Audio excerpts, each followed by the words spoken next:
বা নিজের টাকা ছিঁড়ে কিনা, টাকা ব্যবহারের যোগ্যতা আছে, পরীক্ষা করে পরীক্ষা করতে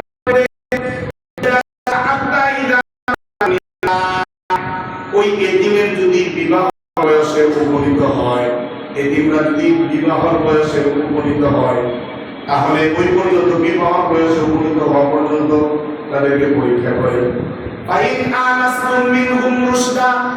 এরপরে যদি আপনি জানতে পারেন, বুঝতে পারেন যে না তাদের জ্ঞান হয়েছে, চলার মতো টাকা ব্যবহার করার যোগ্যতা তাদের আছে,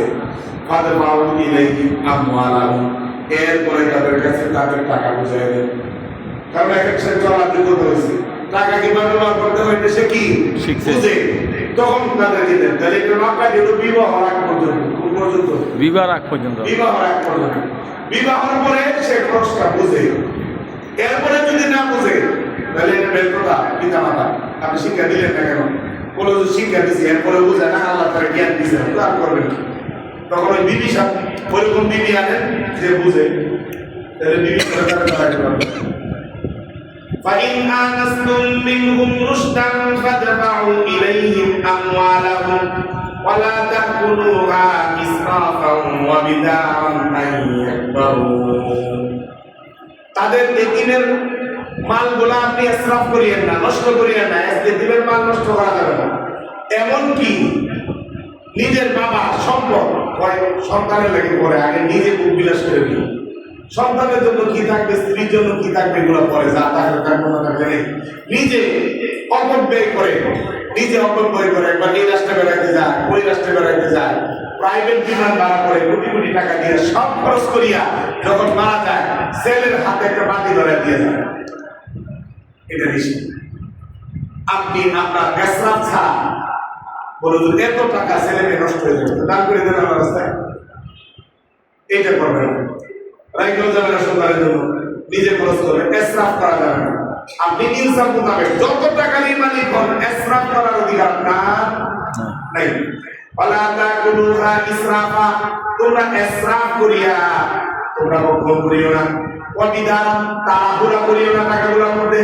যে দিন ছেলেটা বড় হয়ে যাবে বলে যেগুলো থাকবে তো তাকে দিয়ে দিতে হবে, একবার সে বড় হয়ে যাবে, এর আগেই সবগুলো আপনি গ্রাস করিয়ে নিলেন, এইটাও বৈধ হবে না।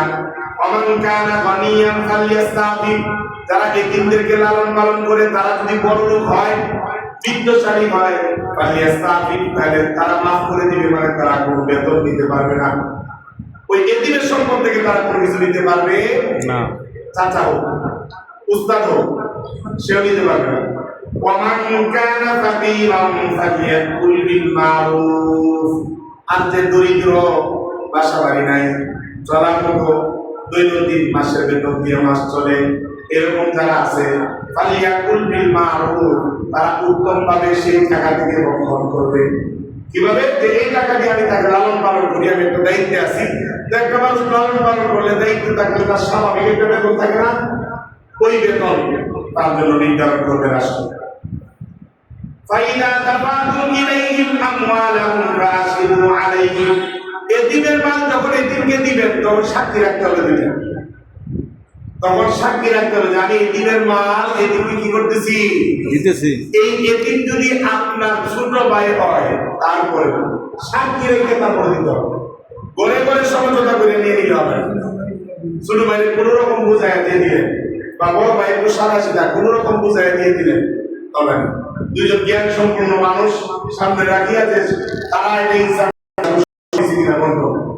তাদের সামনে রাখিয়ে যে আমার ভাই দিন ছিল, বাবা ছোট ভাই মারা গেছে, আমার বড় ভাই দিন ছিল, আমি মুসক্তি কম আমার কাছে ছিল, এখন আমি নেই সংযত ভাবে বন্টন করে দিয়ে দিলাম যে আমার বোন ভাই এদের মাঝখানে সাক্ষী রাখা এরপর বন্টন করতে হবে।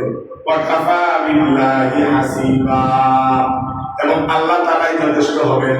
এরপরে কে যথেষ্ট হবেন? আল্লাহ তাআলা যথেষ্ট হবেন, মানে এটা কে করতে হবে। অর্থাৎ আমাদের তাকে ভাগ করে দিয়ে দিলেন, এরপরে কি হবে ফিকির করতে হবে না, আল্লাহ ভালো বোঝেন কি হবে।